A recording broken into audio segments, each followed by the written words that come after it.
I'm Rogers Anderson, Williamson County's mayor, and as we kind of go around our county again, we are looking for different people and comments, and today we have a very special guest. Many of you will know him, Larry Dale, just recently retired from the Williamson County Co-op. Thanks, Larry, for being with us today. You're more than welcome. I don't know how well known you reeled me up today. Glad to be here. Thank you much for asking me. You know, as we travel around the county and we interview different people throughout the community, here in a few weeks, can I say that, you'll cross over another milestone. Been here a long time.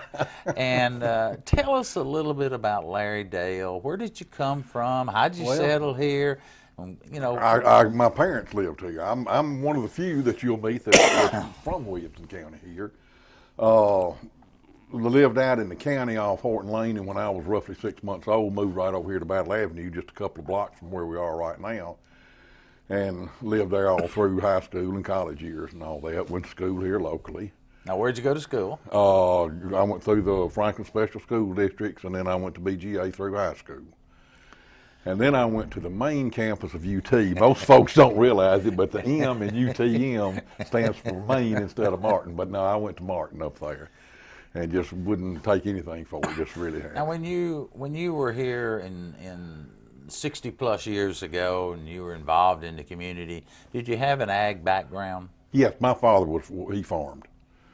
So even though we lived in town, I was on the farm every day. And when you say farm, the cattle or the ag side? Dad was foreman for the Jewels at that time, and they were probably the largest farmers in the county, and they were very diversified. I mean, from hogs to beef cattle, dairy cattle, a few sheep every spring, like I said, dairy, some row crop, more silage for the dairy, but a lot of tobacco. Tobacco was the mainstay with them. So when you went to UT Martin, down in Martin, Tennessee, a few years ago, there's somebody else that used to sit in the seat that I was here, was down there about the same time, a guy named Clint Callicott. Yes, he was. Clint and I were a little bit more than acquaintances. Clint was a couple of years ahead of me in school. So he's older. A little bit older, okay. Yeah. And but we were acquaintances and friends. We didn't run around together, but we got to know each other in Martin pretty good. He was on the original meeting, which will lead me into something else here. He was on the original meeting. Him and a few others went to Doc Robinson, which was a faculty member there at Martin, and just one of the greatest guys you'll ever know, and told Doc, we want to start a rodeo team. And Doc looked at him and said, are you crazy? And they said, so what if we are, you know? And I had grown up loving rodeo, and I found out about it about a week or two later. Clint asked me, said, you want in? And I said, yes, I do. So I was on the original rodeo team there, and Clint and I became very good friends at that time. Well, tell me about your rodeo days, because if you're watching this show saying, well, where is the mayor going with this conversation? There's a great award that just came out recently for you, an honor, and I'll just go ahead and say it. You were just put on the University of Tennessee Martin Rodeo. What's the official title? Hall of Fame. Rodeo Team Hall of Fame. Yeah, and honestly, I don't know what I did to deserve that, but the team that we got started in the fall of '68, somehow through God's guidance, wound up winning a national championship. The men's rodeo team at UT Martin won a national championship this past year. And it's so gratifying, again, knowing it all came through the good Lord.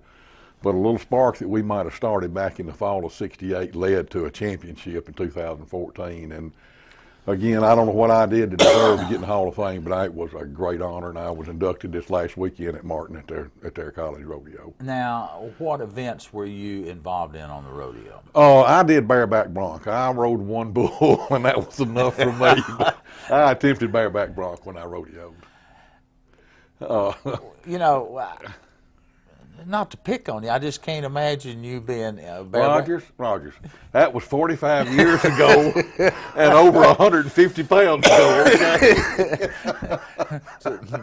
Well, let's go away from that. I mean, neither one of us are the same weight that we were. Right. So you were down at UT Martin.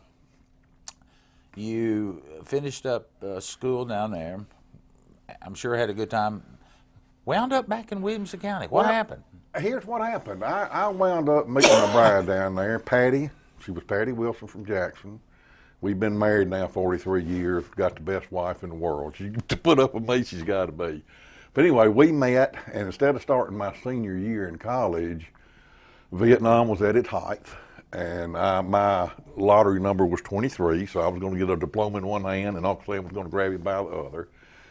I got in an Army Reserve unit and went off and did 6 months active duty for Uncle Sam, and then came back and finished up school. Got married and finished up last year's school. Well, just looking around for a job, I wound up working at the co-op there in Martin, just as a part-time college kid. And one thing led to another, and when I graduated, I was offered a job as assistant manager there under a guy that was 3 or 4 years older than me, or there was an opening for assistant manager here in Franklin under Mr. Claude Alexander, who was 3 or 4 years away from retirement. So come home with a guy 3 or 4 years from retirement or stay there. And so that was kind of a no-brainer. I came back, and that was in April 15th. In 1973 is when I came back and started the co-op here. And one of the guys that was on the board that hired me called me just recently right after I retired, and he said, "Yeah, I want you to know I really stuck my neck out for you, and you only stuck it out 43 years." Well, and many people may not know this. You just recently retired from the co-op. I retired at the end of the year, sure did. And your fingerprints are all over Williamson County, both good and bad. We won't talk about the bad. Too many of them. But you and Patty had some children. Yes. And I understand you're a grandpa. Right. We have 2 children. Our daughter Christy, who we have a mother-in-law's apartment. When we built out now, my mother was by herself. My dad had already passed away. And so we built an apartment for her. She passed away, and now my daughter's back in it. She's going back through school now to be a nurse anesthetist, so she's really going through a lot of study time right now.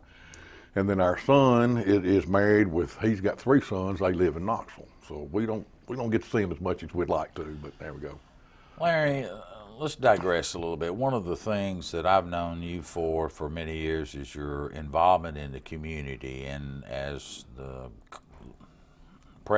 not the president of the co-op, but General manager of the co-op there on Eddy Lane for all those many years. You always seem to have found time for different events. I remember you and Clint and many other people being involved in the Grassland Athletic Association back in the 80s, helping pick up rocks and lining off fields, everything, baseball, football. You and Patty were very involved with your children in the community, but you still found time to do things like this little bitty event that's coming up here in the middle part of May called the rodeo. I guess it's just a natural for what you started over in Martin, but there had to be a pull to make you get involved with it, because it takes a lot of time to be involved. Well, you know, Rogers, you say that, and my involvement in the community, and words escape me on this. I don't know how to say it properly. But that's just part of who I am. That's part of what I believe. That if you're going to be part of a community, give to it. Be part of it. And you know, it's nothing for that I want for self. It's just if you're going to be part of it, be part of it. And going back to the rodeo, one quick little story, and I'll tie right back into what you asked me. As a high schooler, I was down at my grandparents' one weekend, and I was watching ABC's Wide World of Sports. And the National Championship Collegiate Rodeo in Casper, Wyoming was going on that. And I said, I want a rodeo. I want a college rodeo one of these days. So that's what got me started at Martin. And then when I came back home, I was in the JCs for a while. And then as I aged out of JCs, the Rotary Club was here, and they sponsored our rodeo. And that was just a no-brainer. Fortunately, I was invited by Clint again to get in the Rotary Club, and I did just for the support of the rodeo, which I've always loved. And it's when you love something like that, it's not much trouble to be part of it and try to help it going on. And if I can get a little plug in, our rodeo parade is high noon on May the 9th, right down Main Street in Franklin, Saturday, May the 9th at high noon. And then the following Wednesday, we have a kickoff party out at the Ag Expo Center. It's free. The public's invited. We call it Get Down in the Dirt, where you literally get out on the arena floor. You talk to the clown. You talk to the rodeo announcer, who is Roger Mooney, who's been here for, I guess this is his 10th year. Has done a great job. You see the livestock and the pens in the back. It's a touchy-feely deal. That's on Wednesday night. And then the rodeo itself is Thursday, Friday, and Saturday night. That's May 14th, 15th, 16th. So come be part of that. We're both a member of the Noon Rotary. There are many people in our community that are involved in that rodeo. I know we probably got a membership roll of 150-ish. Yeah, sure. They come and go. Some can make it, some can't. There are many Rotary clubs in Williamson County, Breakfast, Brentwood, Franklin, but the Noon Rotary has always, and I always think of the late Ed Moody when I think of he him. was such a fine man. He was such a fine man and was chairman for the rodeo. When I first got in the club, he was rodeo chairman. But it's again, this is nothing I've done. It's the club. I've just been fortunate to be part of different organizations. This will be our 66th year, and to think back that we have given over $2.5 million that we've raised through rodeo funds back to help people in need. Most of it, the majority of it, stays right here in the county. We do have a few international projects and maybe state or United States wide projects, but the majority of the money stays right here in the county for those to help those in need. And if people are watching this show, you're always invited to come out on noon, on any and every Thursday. Now, every now and then we have to move. Right. It's over at the Presbyterian Church at the corner of McCatcher and Franklin Road. Come over there at 12 o'clock and just find out more about it. Come right on, you'll be welcome. Larry, let's talk about some of the changes that you've probably seen over your 65 plus years here in this Williamson County. I know you've seen them. I remember when it's been 11, nearly 12 years ago now, we decided to bring back the Williamson County Fair.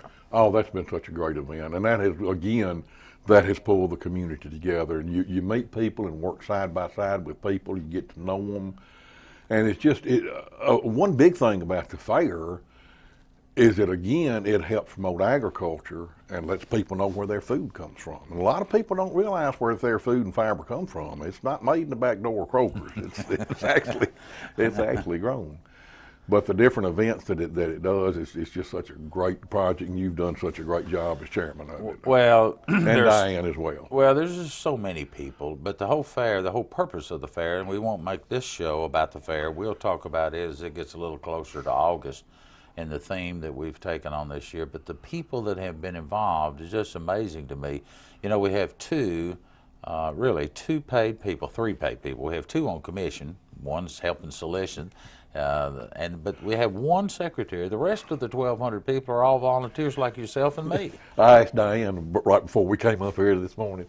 I said, Diane, did you realize they doubled my salary? She said, yeah, they tripled mine. So double zero is still nothing. But you know, in those early days, it was we wanted to bring a fair back that had this general theme of education, and immediately underneath that, Dwayne Perry was involved with it, who's just recently retired, was in the area of ag. And you could not build your fair around rides and gaming activities. No, that's not what the fair is all about. That's going to be expected. Every 16, 18-year-old boy is going to take his girlfriend. He's going to take it down there and spend $25 on a $2 teddy bear. That's just part of it, of learning. And that's what makes the fair what it is. But the ag side is what you and I grew up with. I grew up in East Tennessee, that you showed your wares, either is in the crops or in your product of the livestock shows, this, that, and other. I've been pretty involved in the beef shows there. But again, you've been involved. You're the company that you worked for so many years. You had your name plastered. You didn't have to do that, but it was the thing that was bred into you to give back to that community. Exactly right. So let's talk about some of the changes here in Williamson County on the ag side. We're not the same county that we were when you were a young boy growing up here. And the changes that we had to make at the co-op through the years, just to keep up with the urbanization of Williamson County. Back when I first came, we were truly an agricultural county. I don't remember the exact facts and figures, but how much of the total income of the county was ag related, but it was the vast majority of it at that time. And now it's probably very much a minority of the income of the entire county. But just as the urban growth has come in this county and things have changed so much, but still Williamson County has got the core values that we've been able to maintain that, and I hope we can still continue to do that. And it's getting harder and harder. But on the other hand, for people watching this show, they may not realize our 4-H program is one of the largest in the state. Oh, but yes. Now that doesn't make sense to most it people. doesn't. But our beef, our hog, and our sheep shows, when you go from our county show to the state shows, Williamson County will have close to half of the numbers of the entire state shows. Maybe 45% of the entire numbers come from Williamson County alone. We don't see a lot of it out at the Williamson County Fair, but there's a lot of horses here. Oh, yes. If I'm not mistaken, we are like the third largest horse county in the state. And it's phenomenal how many horses are in this county. Which you can relate to because of your involvement with the co-op. Right. Lots of seed, lots of feed Oh, yeah. went out of there. But there was a lot of people over there. You know, that kind of brings up another point. You talking about the agriculture in this county. And I say this with all due respect whatsoever, but a lot of the agriculture that we have in the county now is the white-collar, part-time hobby farmer. And I've often said, and again, I mean this with all due respect, a lot of the business people that we have now, the business professionals we have now, had some kind of athletic background and the will to compete. So now that they're not doing their sport anymore, they're aged out of football or tennis or basketball or whatever they did, they can find a way to compete with horses now.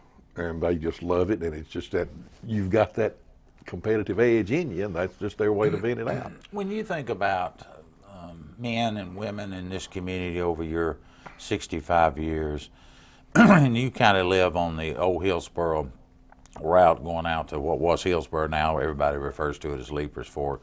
I remember several years ago, which I just thought of as we were sitting here, and the terrible, terrible tornado that we had that went through that area out there, and it literally destroyed your house. Once again, Rogers, the Lord was with me and my family. There were 4 people in the house. And long story made short, about 3:30 in the morning, I heard. What date was that? May the 3rd. May the 3rd. 2000, May the 10th, 2003. May the 10th, 2003. 3 o'clock in the morning, I heard the whistling, howling wind. I heard the train, if you will. Next thing I know, the house is gone. I'm still laying in the bed. It just kind of blew over me. And my wife had made it out of bed just a few feet into the other room, but we all managed. My mother was in her apartment at the time. My son was in from college at school. My daughter lived across town, so she wasn't there. But 4 people in the house, and we were all left relatively unhurt. So once again, the Lord had his angels on us. And I don't bring that up to bad memories, but during that period of time, I saw an outpouring of love and respect, not for just Larry Dale, because there were a lot of folks coming to your aid, to your family's aid in that community, and it just wasn't your house, but they were turning up. That's what this community is all about. That's one point I was going to make. Just as you said it, I thought of the same thing. Clinton Carolyn's youngest son Claude was there on site, and to this day I have no idea who all came to help clean up the debris. Excuse me. But one of the newspapers came up, and Claude happened to be there, acting like he knew what he was doing. And they said, "Who are these people?" And Claude says, "What do you mean?" He said, "Well, is this the Red Cross?" And he says, "No." He said, "Well, who are they?" And Claude just looked astounded. He said, it's friends and family, and it's the community coming together to help somebody in need." And truer words were never spoken. It was the community that came together. And here it is, this many years later, from 2003 to now, and I'm still hearing, "Hey, did you know that old Joe was over there and he found such and such?" I didn't know Joe was there, but thank you. And for those of you that were there, let me thank you again. Well, and you look at the value system. Williamson County was actually founded in 1799. That's 200 plus years ago. And I know there were some very difficult times in those early years, but agriculture was the mainstay because that's the only way you could feed your family. So if we fast forward to we're the fastest growing county, be it good or be it bad. Some people would say shut the gate. Others would say invite them in, be part of our community. Depends on which day you ask That's me. exactly right. From a business perspective, out at the co-op, those Sunday afternoon farm boys spent just as good money. Right. Their money was just as good taking it down to the bank as anybody. That's so right. you've got to mix feelings. You've got events like the rodeo that was hard pressed in the late 40, 48, 49, 50, that it was just a group of men that got together to say we wanted to have a rodeo. And today it's one of the premier events that is held, that's held east of the Mississippi That's River. right, and it's the longest running event in Williamson County.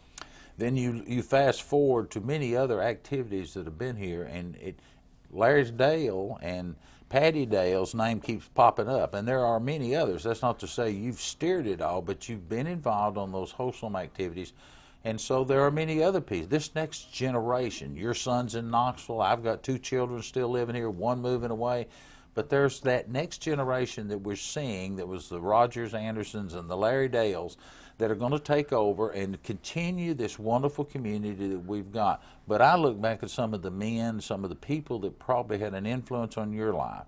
You mentioned the Jules early on in this conversation. Right. Well, they're getting a little gray-headed too. But their children But are coming around. their generations are following. And they're right. fine, fine folks here in our community. But there are others out there. We interviewed a gentleman at your urging, so it's been probably a year ago now, that you just asked me about. Mr. Lloyd Linton. Lloyd Linton, that's been on, I mean, he's been in this county longer than the county's been incorporated. Exactly. His family.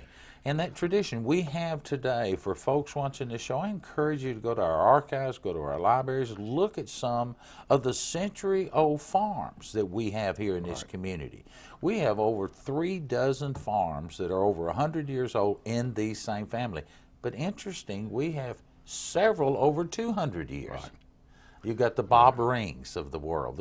I mean, there's been somebody on that farm. Another fine gentleman. Another fine family and another fine example. Exactly. We've got them from Nolensville to College Grove to Bethesda and all points in between of men and women that have had that agriculture, that core value. Not to say if you're not in agriculture, you're not good folks. Not by any means. But we normally look at those men and women and those families, they weren't making the top end of the money stream.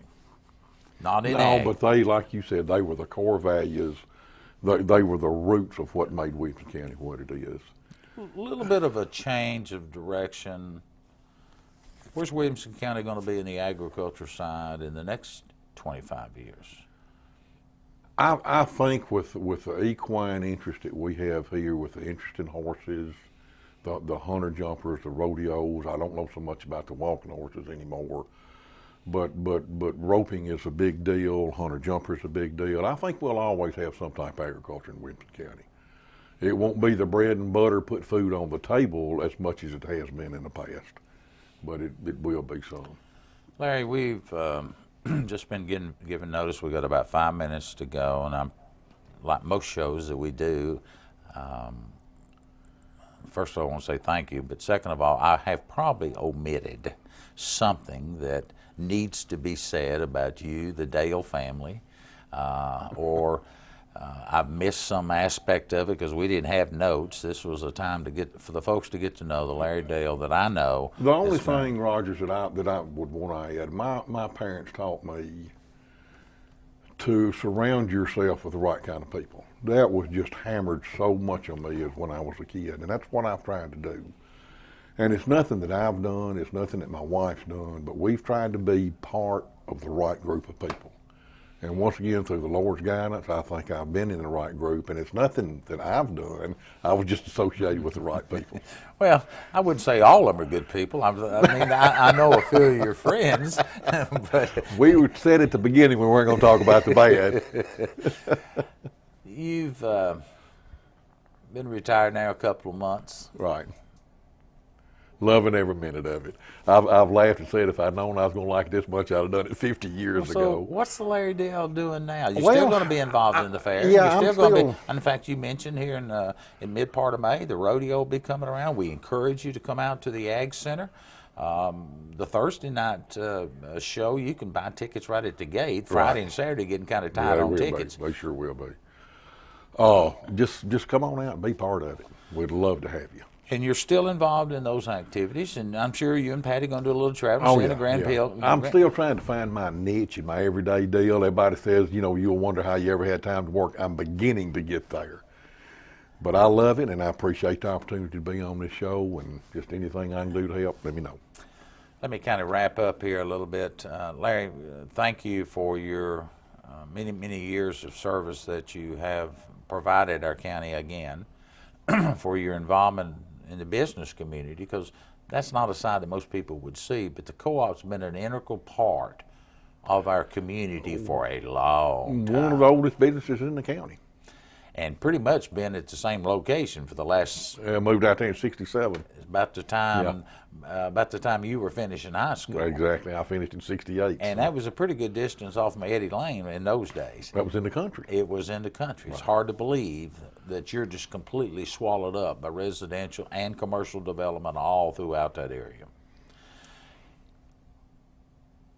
But I also want to say that I remember the days that you were down at Franklin High School with your children, working very hard to promote those activities that your children are there. Right. So my whole point is, there's people out there wondering, they don't do it. They do it for the right reason. They don't do it to get personal recognition. But thank you for what you have done for Williamson County. You're more than welcome. What small part I have done, you're more than welcome. I'm Rogers Anderson. We've had the opportunity today to do some interviewing with Larry Dale, born and raised, went away to UT Martin. Just recently got introduced into the Hall of Fame. I know you're proud of that. Been very involved at the co-op for some 40 some odd years, and he's hung up his spurs, but he's still actively out there in the community. Thanks, Larry, for being here. Thank you very much. Have a good day.